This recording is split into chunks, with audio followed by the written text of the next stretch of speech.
სუპერისპირდებიან და შემდეგ, მაგრამ რამდენად არის მნიშვნელოვანი ზალა, რამდენად არის მნიშვნელოვანი მოხდეს მატარებელი ეს ძალიან დიდი მნიშვნელობა.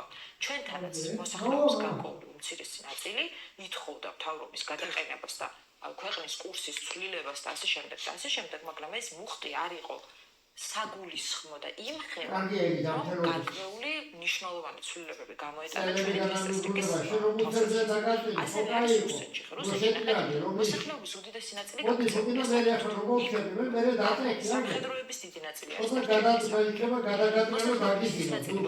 არის თავისებურებიდან გამომდინარე, რამდენად არის თანახმა იმაზე, რომ ადგეს ახლა თავის საკუთარ მთავრობას დაუპირისპირდეს, უკიდურესი ხალხი არის ავტორიტეტების მიმართ რუსი ხალხი. ეს არის მათი თავისებურება. აქედან გამომდინარე, იქ ნაკლები შიდა აგენტურა ძალიან ძლიერია რუსეთში. შიდა აგენტურა არის ძალიან ძლიერი, შიდა აგენტურა ასე რომ ვთქვათ, ძალადობრივი მეთოდებითაც მოქმედებს. იქაურ მოსახლეობას არ აქვს ისეთი პროტესტი ხოლმე მათი უფლებების შეზღუდვის მიმართ, როგორც მაგალითად საქართველოს მოსახლეობა შეიძლება ქონდეს, აქედან გამომდინარე, რუსეთი ძალიან კარგად შეინარჩუნებს სტაბილურობას ამ თვალსაზრისით. რუსეთს ამ შემთხვევაში თავის მოსახლეობა არ დაუპირისპირდება, მით უმეტეს მოსახლეობა, რომელმაც თავისი თვალით ნახა, როგორ ექცეოდნენ უცხო ქვეყნები, მათ ტოლვილებს. იმიტომ რომ მე მგონი, არ ვიცი ბოლოს როდის მოხდა ასეთი რაღაცა, რომ ასე აგრესიულად და ნეგატიურად მიიღეს გარკვეული ქვეყნიდან ტოლვილები, როგორც რუს მოსახლეობა შეეხო. აქედან გამომდინარე, არც ბრმა არის ეს ხალხი და არც დებილი არის, ხო? ხო ახსოვთ, ყველა ბრენდი რო გავიდა, არავის არსად მიღება რო არ უნდა და მათ მიმართ თავის წარმომავლობიდან გამომდინარე, რო იყო შეზღუდები გარკვეულ ადგილებში შესვლის მიმართ, ვიზების გაცემის მიმართ, დასაქმების მიმართ და ამ შემდეგ. ზოგადად ყველა თითქოს ეხმარება ხოლმე. ხა ჩრდილოეთ კორეის მოსახლეობა რო ავიღოთ მაგალითად იქიდან რომ ტოლვილებს როგორ ეხმარება სამხრეთ კორეა და გინდაც დანარჩენი მსოფლიო, აი ეს რო შეადაროთ რუსეთის ტოლვილებს, აბსოლუტურად სხვა სახესრები გაქვს. გასაგებია, მოდით რომ შევაჯამოთ ჩვენ ახლა.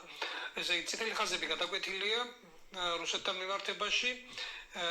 საერთოდ რა თამაშს თამაშობს მაშინ პუტინი? რომ შევაჯამოთ.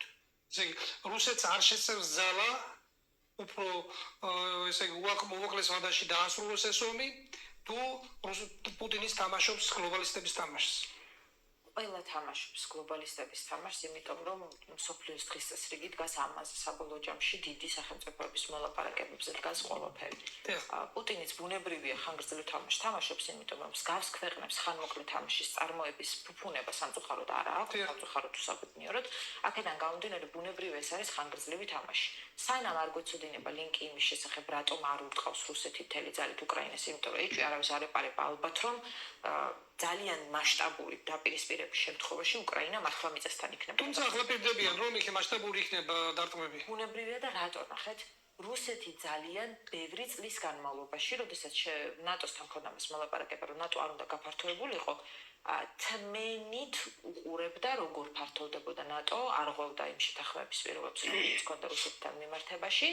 იზრდებოდა იმის მიუხედავად, რომ წესით საბჭოთა კავშირის დაშლის მერე ნატო საერთოდ არ უნდა ქონოდა არსებობის საჭიროება, მაგრამ ეს პირიქით ძლავდებოდა და ფართოვდებოდა, მანამ სანამ რუსეთს არ მიადგა საზღვრებზე იმ დონეზე, როგორ დონეზეც იყო საქართველო და უკრაინა. იმიტომ რომ ეს არის მისთვის პირდაპირ უსაფრთხოების ომი ფაქტობრივად, იმიტომ რომ მის საზღვარზე, მის თანამოძმე, ესე რომ ვთქვათ, ქვეყანასთან მიმართებაში, სადაც ძალიან დიდი რესურსი ჰქონდა რუსეთს ჩადებული, იქ მოხდა უკვე ელების ფათოები, ასე რომ ვთქვათ, შეერთებული შტატების. აქედან გამომდინარე, რუსეთისთვის ეს არის უსაფრთხოებისთვის ბრძოლა.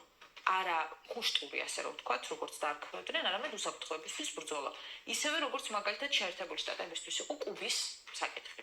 რელევანტური და ვალიდური და ესა ვენესუელას პრეზიდენტი რო გაიტაცეს ესეც უსაფრთხოებად შერაცხეს და ახლა როგორც გრენლანდიაზე ამბობდა რომ მეო თუ დამჭირდებაო საერთოდ არ მაქვს პრობლემაო რომ შეიარაღებული დაპირისპირებითაც რომ მივისაკუთრო ეს ტერიტორია ზუსტად იგივე საკეთებს ამ შემთხვევაში რუსეთი, იმიტომ რომ მის საზღვარზე ძალიან მნიშვნელოვან სენსიტიურ წერტილებს შეეხო ნატო და შეერთებული შტატები, რის გამოც რუსეთს ამდენი თმენის მერე უწევს შეიარაღებული ძალით დაპირისპირება. იმას არ ვამბობ, საწყალი რუსეთი როგორ მოუწია და ამ შემდეგ უბრალოდ საუბრობ იმაზე, რომ დიდი ქვეყნები ზოგადად ასე იქცევიან ხოლმე, როდესაც მას უსაფრთხოებას და სტაბილურობას ექმნება რისკი და ამ შემთხვევაში ისინი რისკების არიდებას ცდილობენ. მადლობთ. ოშორის მე ხის გამარჯვებას დავით იყო ამ ბოლო დღეებში ამერიკის დაზვერვის ტურსი გაბარდის ესე იგი განცხადება, უпроსორად მან ფარდახადა საუკუნის აფიორა საქმე ეხება COVID ფაშიზმს გაბარდმა წასვლის დღესვე გააკეთა განცხადება რომ პირდაპირ დაადანაშაულა ფაუჩი ესე იგი მან თქვა რომ როცა ჩვენ სამყაროს არწმუნებდნენ იმაში რომ COVID იყო ესე იგი ბუნებრივი მოვლენა მან თქვა რომ ეს იყო ლაბორატორიაში გამოყვანილი ვირუსი და მოითხოვა პირდაპირ ესეც სამართლის საქმის აღძვრა ფაუჩის წინააღმდეგ და სხვაერთოდ ესე იგი ყველა ადამიანის წინააღმდეგ ვინც ხელს ითმობდა ამით მოგეხსენება 25 მილიონამდე ადამიანი შეეწირა ამ COVID აფიორას. ეს შესაძლოა ძალიან მნიშვნელოვანია იმით, რომ თვითონ ტურსი გაბარცულ რამდენიმე თვე იყო დაზვერვის და როგორც აღმოჩნდა, ის სპეციალურად დათანხმდა ამ თანამდებობაზე, რომ ფარდა აეხადა ამ აფიორისთვის. აი რა გაგრძელება შეიძლება მოყვეს ამას? მნიშვნელოვანი არის რა ნახეთ. მაგ საკითხში ძალიან დიდი წვლილი მიუძღოდა ბილ გეიტს და ეპშტეინს, როდესაც გასკდა ეს ფაილები, ასე რომ ვთქვათ, ნათელი გახდა ეს ყველაფერი. ასევე ბილ გეიტსი იყო ის ადამიანი, რომელიც კურირებდა, ასე რომ ვთქვათ, ფაიზერის გამოყენებას და ასე შემდეგ. აქედან გამომდინარე, ამ სასამართლოს რა შედეგი მოყვება, ამის თქმა არის ძალიან რთული. რატო ეს არ არის პირველი სასამართლო, როდესაც ასეთ პირებს ასამართლებენ, იგივე ეპშტეინი რო ავიღოთ, ხო, ყველა ძალიან კარგად იცოდა რა საკეთებდა ეს კაცი, გაასამართლეს კიდეც, მაგრამ არავინ არ იხდის ხოლმე სასჯელს იმ დოზით, რა დოზითაც სასამართლოც კი უთანხმდება რომ ეკუთვნის, ხო? აი ზოგი იყო მაგალითად რომ 30 წელი ქონდა მის ჭირდა 3 წელიწადში გაუშვეს, ეპშტეინი იყო მაგალითად რომელიც როცა მოუნდებოდა მივიდოდა ციხეში, როცა მოუნდებოდა სახლში იყო, კაცშვილმა არ იცოდა მოკლედ სად დადიოდა ეს კაცი და რა საკეთებდა, უბრალოდ იცოდა ვით საჭირო იყო. მაგრამ დანარჩენ მოსახლეობას ამ შესახებ არ ქონდა, ხო, წარმოდგენა. აქედან გამომდინარე, ძალიან ნათელი არის ის, რომ სამართალი არის იქამდე სამართალი გვეხება ჩვენ. დანარჩენ მოსახლეობას გვეხება. არა, ეს ერთი კარგი მით არის, რომ პრევენციის საშუალება იქნება, იმიტომ რომ რადგან ყველაფერი ცხადია, ესე ადვილად ვერ მოინდომება ახალი COVID აფიორის. აი მაგას ვერ ვიტყოდი, რატო ვერ ვიტყოდი, ნახეთ, პირველი რომ რაც ბოლო წლებმა აჩვენა, განსაკუთრებით COVID პანდემიის მერე, იყო ის, რომ მოსახლეობას, მსოფლიო მოსახლეობასთან, არა მარტო ერთი ქვეყნის მოსახლეობას, ფაქტობრივად აი რაც არ უნდა დამართო და რაც არ უნდა გაუკეთო, მაინც არასდროს ეს იმხელა პროტესტს არ იწვევს, რომ რაღაცა მნიშვნელოვანი ძრები. ყოველ შემთხვევაში მომზადებული შეხვდება, თუ მარტო დაგვიბროს ახალი აფიორა თუ კიდევ ესე იგი წამოვიდა. შეხვდება რომ აი ნახეთ პრობლემა რაში იყო რეალურად? იმაში რომ ვირუსი ხელოვნური იყო, იმაში რომ მაგალითად ვაქცინა არ მუშაობდა თუ იმაში რომ მთელი მსოფლიოს მოსახლეობა, რომელსაც ჰქონდა და არ ჰქონდა კომპეტენცია, ერთმანეთს მოუწოდებდა იმის შესახებ, რომ ვაქცინირდეს უნდა ყველა, ერთმანეთს დევნიდნენ, ვინც მაგალითად წინააღმდეგი იყო ამ ვაქცინის გაკეთების, ერთმანეთს არ აყენებდნენ და წყალს არ აწვდიდნენ დავარდნილ და დავდომილ ადამიანს რო ნახულობდნენ და რესურსები მთლიანად, ანუ ვინ არის ამ ყველაფერში დამნაშავე? ნახეთ როგორი საკითხი არის. იქიდან გამომდინარე, რომ კოლექტიური სირცხვილის განცდა ექნება დანარჩენ მსოფლიო მოსახლეობას. ხო, საქართველოში იყო რამდენი ჩემი ნაცნობი იყო, რომლებიც აი ყოველგვარი კომპეტენციის გარშე არც მედიცინა იცოდნენ, არც ვაქცინაციის შესახებ იცოდნენ რაღაცა და ამ შემდეგ ისე კბილებით მოუწოდებდნენ სხვებს და ავალდებულებდნენ, რომ ვაქცინა გაეკეთა. ხა ეს ადამიანები ხო ხმას ამ შემთხვევაში ვერ ამოიღებენ აი ამ სირცხვილის განცდის გამო, ხო? აქედან გამომდინარე, წარმოგიდგენთ, მსოფლიოში რამდენ ადამიანზე არის ფსიქოლოგიური ზეწოლა მომხდარი, რამდენი ადამიანი ამოიღებს საერთოდ ამ საკითხთან დაკავშირებით ხმას. ასეთი სირცხვილის განცდის დროს ადამიანებს ურჩევნიათ ხოლმე, რომ კოლექტიურად გაჩვენდნენ. უბრალოდ არაფერი არ თქვან და არ აიღონ პასუხისმგებლობა, არ დააკისრონ პასუხისმგებლობა სხვას, იმიტომ რომ თვითონაც მე უნდა დაიკისრონ მაშინ ეს პასუხისმგებლობა, რაც ეკუთვნით და ასეთ მძიმე პასუხისმგებლობას ადამიანები საკუთარ თავზე არ იხებენ ხოლმე.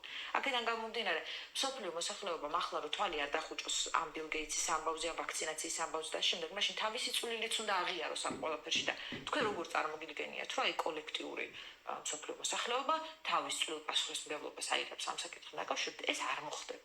აქედან გამომდინარე, ეს სასამართლო ჩემი აზრით ჩაივლის როგორც ყველა დანარჩენი სასამართლო, აი ბევრ წელს მიურჩიან მაგალითად რაღაცა სანქციებს დააკისრებენ, დაწყლარდება მე მოსახლეობა და ხვალედაზე აღარავის აღარ ემახსოვრება ის, რომ მაგალითად უთვალთვალოს ბილ გეიტსი როგორც ცხოვრობს მართლა იხდის თუ არა თავის სასჯელს, სადღაც კუნძულზე ხوار დაგულობს და ასე შემდეგ და ასე შემდეგ და ეს ადამიანები ისედაც low profiles ინარჩუნებდნენ, ასე რომ ვთქვათ, ისე იგულავებენ, ისე კარგად იცხოვრებენ თავისი დარჩენილი ცხოვრებით, რომ კაციშვილს არ მოუვა თავში, რომ აი გააკონტროლოს, რას ეკეთებენ და როგორ. ამას სისტემატური ხაზები არ მიეცემა, თან მეორე არ იქნება ესა თქვენი აზრით? პრობლემა იყო სისტემაში. ანუ ეს არ ყოფილა ერთი კაცი, რომელიც გადაწყვეტა, რომ ასე უნდა მოხდულიყო. იყო სისტემური თანხმობა ამხელა პროცესის მიმართ. მაშინ მთლიანმა სისტემამ პასუხისმგებლობაში უნდა აიღოს საკუთარი თავი უნდა დააკისროს, საკუთარ თავს უნდა დააკისროს ფაქტობრივად პასუხისმგებლობა და ვინ იზავს ამას?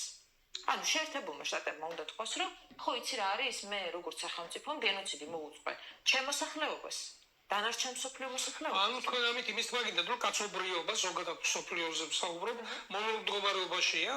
ბუნებრივი. ანუ მთლიანი სისტემა ანუ ესე უნარი, ბრძოლის უნარი დაკარგა კაცობრიობამ. კი, იმიტომ რომ ჩვენ ვართ ფაქტობრივად მონები, რომლებსაც ჯერათ რომ თავისუფლება აქვთ და რომელთაც ჯერათ რომ უფლებები გააჩნიათ საერთოდ.